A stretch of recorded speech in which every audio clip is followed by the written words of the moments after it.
GNP और CMP ये दोनों समरूप हैं, एक ही रूप के, एक ही रूप के हैं। क्यों? क्योंकि ये भी देखो लंब डाला है, तो लंब कितने पे है? 90 पे। और ये भी लंब है, ये भी कितने पे है? 90 पे। और बेटा ये रेखा दोनों एक ही है, एक ही रेखा पर तो है, उभयनिष्ठ रेखा है। इस पर ये छोटा वाला बन गया, अब बड़े वाले पे बड़ा वाला बन गया। एक ही रेखा पे है ना, तो इसमें जितने भी त्रिभुज अगर शीर्ष लंब डाल दिया और बढ़ा दो, और आगे अगर बढ़ा दिया जाए इसको ऐसे करके, इस रेखा को, इस वाली रेखा को और बढ़ा दिया जाए, इसमें जितने लंब डाले जाएंगे, जितने त्रिभुज बनेंगे, सब क्या होंगे? समरूप ही होंगे।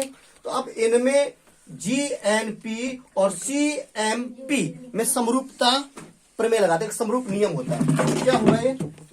GNP व त्रिभुज CMP में समरूपता प्रमेय। समरूपता प्रमेय होती है छोटी भुजा बटे बड़ी भुजा। तो छोटी भुजा क्या है बेटा? इसमें GN बटे GP, GN छोटी भुजा और GP क्योंकि कर्ण बड़ी होती है, सबसे बड़ी कौन होती है? कर्ण। तो ये बेटा लंब है ना, ये वाली, ये लंब है ना, लंब के सामने जो होती है ये कर्ण है भाई। 90 अंश कोण है, जो 90 अंश के सामने होती है वही तो कर्ण होती है।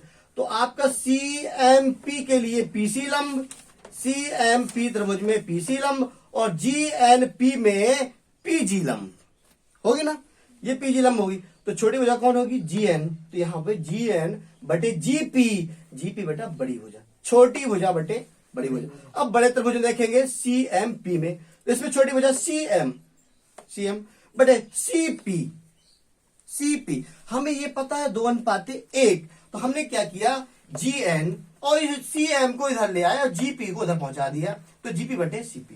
भाई GN तो GN, CM को उधर था, इधर ले आए, बटे में आ गया। ये GP इधर बटे में था, उधर गुणा में पहुंच गया ऊपर, और CP। हमें GP का मान पता है कितना है भैया? GP का मान यहां से यहां तक 1, और हमें CP का मान तो यहां से यहां तक भैया, यहां से यहां तक 2 है और यहां से यहां तक 1 है, तो 2 1 3।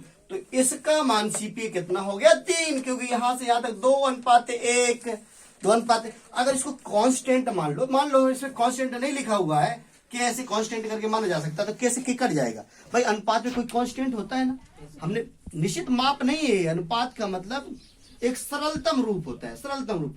तो इसमें कोई कांस्टेंट के था, मान लो, तो के कट गया, तो 1/3 ही तो बचेगा। ये हमने के दोनों में क्या है? बराबर है, तो हमने दो को के को कैसे काट दिया, सिर्फ क्या बचेगा? 1/3 ही बचेगा। अब हम CM बराबर 3GN कर सकते हैं। क्या है ये? CM। तो CM गुणा इसमें होगा ना, तो CM कम CM और 3GN हो गया। सिंपल फर्स्ट मान लो। अब हमें सिद्ध क्या करना था? जो सिद्ध करना तो उसे उठाते हैं। सिद्ध क्या करना था? त्रिभुज AGB का क्षेत्रफल। हमने लिखा है त्रिभुज AGB का क्षेत्रफल बराबर क्या होता है? 1/2 आधार ये AGB, तो आधार गुणे लंब भैया इसके GN, देखो ये GN हो गया।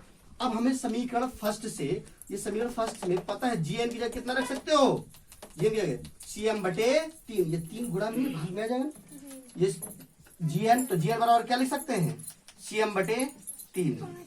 इसी से बेटा GN बराबर गुणा में है ना, भाग में आएगा। अब यहाँ पे मान रख दिया हमने 1/2 AB, और यहाँ पे जो GN है तो GN की जगह कितना रखेंगे? CM बटे 3। अब हम इस पे फोकस करेंगे। सिद्ध क्या करना है? 1/3 सिद्ध करना था, तो इससे 1 ऊपर से कॉमन और 3 नीचे से कॉमन। 1/3 हमने कॉमन ले लिया, तो कितना बचा? 1/2 AB और CM, ये 3 जो है कॉमन में बाहर निकाल लिया, तो ये 1/3 अलग हो गया, और 1/2 आधार गुणे लंब, लंब हो गया CM भैया।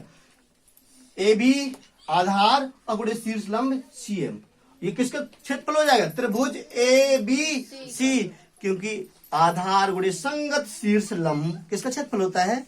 त्रिभुजी का तो होता है। तो आधार हो गया AB और संगत शीर्ष लंब आपका CM, तो ये CM है आधार गुणे संगत शीर्ष लंब, अर्थात 1/2 आधार गुणे संगत शीर्ष लंब त्रिभुज ABC का क्षेत्रफल। ABC का क्षेत्रफल कितना हो जाएगा? 1/3 त्रिभुज ABC का क्षेत्रफल। यही तो सिद्ध कर रहा था, अर्थात त्रिभुज AGB का क्षेत्रफल बराबर 1/3 त्रिभुज ABC का क्षेत्रफल। यही सिद्ध करना था, इसके बराबर इसको सिद्ध करना था, सिद्ध हुआ।